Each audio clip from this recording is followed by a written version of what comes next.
Hi guys, it's Sarah. I Nicole picked out some books for me to read to you guys, and Nicole knows all of my favorite books. So the first book that I'm going to read to you is a book called Roxaboxen. It's by Barbara Cooney. Oh, I'm sorry. It's by Alice. I gotta look at it. It's by Alice McLaren and it's illustrated by Barbara Cooney. So Roxaboxen is a story about some kids that make their own fun without a bunch of grown-ups around. It's kind of interesting. It's about playing outside a lot too. So it's called Roxaboxen. Here's the picture on the first page. I hope you guys can see it. You guys see that? Okay, I'm going to turn it to read it to you. Marion called it Roxaboxen. She always knew the name of everything. There across the road, it looked like any rocky hill. Nothing but sand and rocks, some old wooden boxes, cactus and greasewood and thorny ocotillo. But it was a special place. The street between Roxaboxen and the houses curved like a river, so Marion named it the River Road. After that, you had to ford a river to reach Roxaboxen.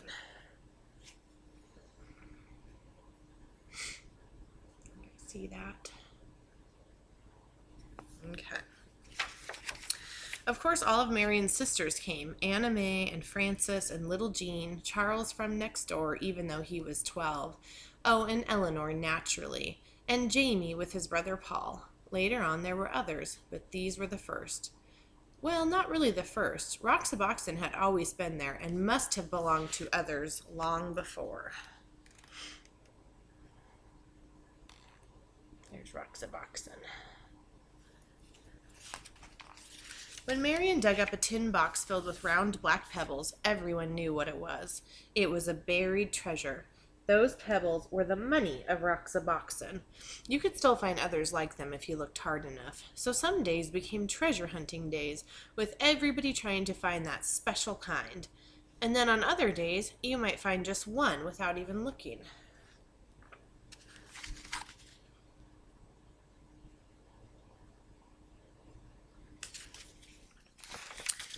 A town of Roxaboxen began to grow, traced in lines of stone.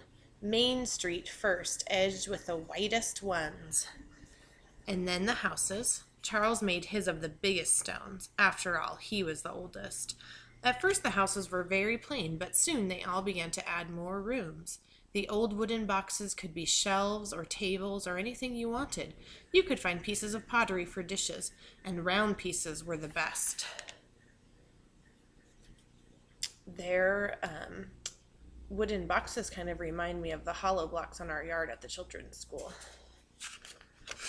Later on, there was a town hall. Marion was mayor, of course. That was just the way she was, and nobody minded. There's Marion. She's the mayor.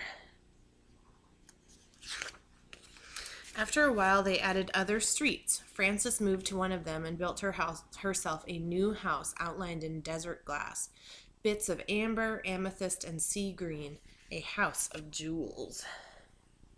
Who do you think would make a house like that? Maybe somebody in your family or somebody in your class. And because everybody had plenty of money, there were plenty of shops. Jean helped Anna May in the bakery. Pies and cakes and bread baked warm in the sun. There were 2 ice cream parlors. Was Paul's ice cream the best or Eleanor's? Everybody kept trying them both. In Roxaboxen, you can eat all the ice cream that you want. Do you guys think that they made real bread baked in the sun and they made real ice cream? Or do you think it's maybe they made it in their mud kitchen? Everybody had a car. All you needed was something round for a steering wheel. Of course, if you broke the speed limit, you had to go to jail. The jail had cactus on the floor to make it uncomfortable, and Jamie was the policeman. Anna May, quiet little Anna May, was always speeding. You think she liked to go to jail. There. That's the jail right there. See these kids in the jail? But if you had a horse, you could go as fast as the wind. There were no speed limits for horses, and you didn't have to stay on the roads. All you needed for a horse was a stick and some kind of bridle, and you could gallop anywhere. They're all playing with their horses. See that.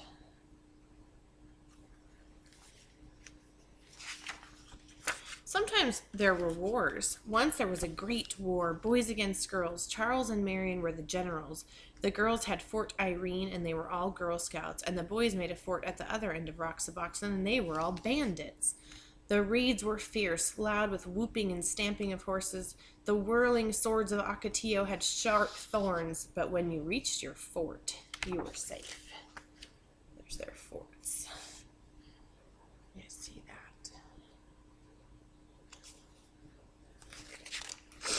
Roxaboxen had a cemetery in case anyone died, but the only grave in it was for a lizard. Each year when the cactus bloomed, they decorated the grave with flowers.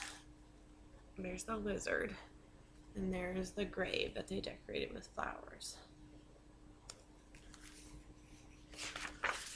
Sometimes in the winter when everybody was at school and the weather was bad, no one went to Roxaboxen at all for weeks and weeks, but it didn't matter. Roxaboxen was always waiting. Roxaboxen was always there. And spring came, and the Ocotillo blossomed, and everybody sucked the honey from its flowers, and everybody built new rooms, and everybody decided to have jeweled windows.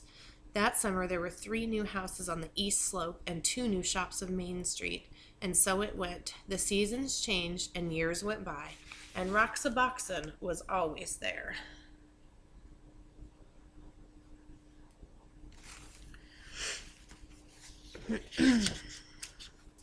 The years went by and the seasons changed until at last the friends had all grown tall, and one by one they moved away to other houses and other towns.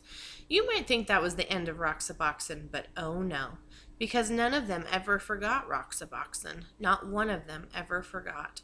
Years later, Marion's children listened to stories of that place and fell asleep dreaming dreams of Roxaboxen. Gray-haired Charles picked up a black pebble on the beach and stood holding it, remembering Roxaboxen. More than 50 years later, Frances went back, and Roxaboxen was still there. She could see the white stones bordering Main Street, and there, where she had built her house, the desert glass still glowed, amethyst, amber, and green. Just thinking about Roxaboxen.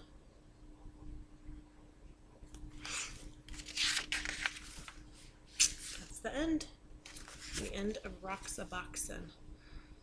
I wonder if you guys are home, you could think about a place in your yard where you could build a Roxaboxen type of town. I'll be interested to see if you build a town and if you name it something different. Something maybe that's about your house. Thanks for listening, guys.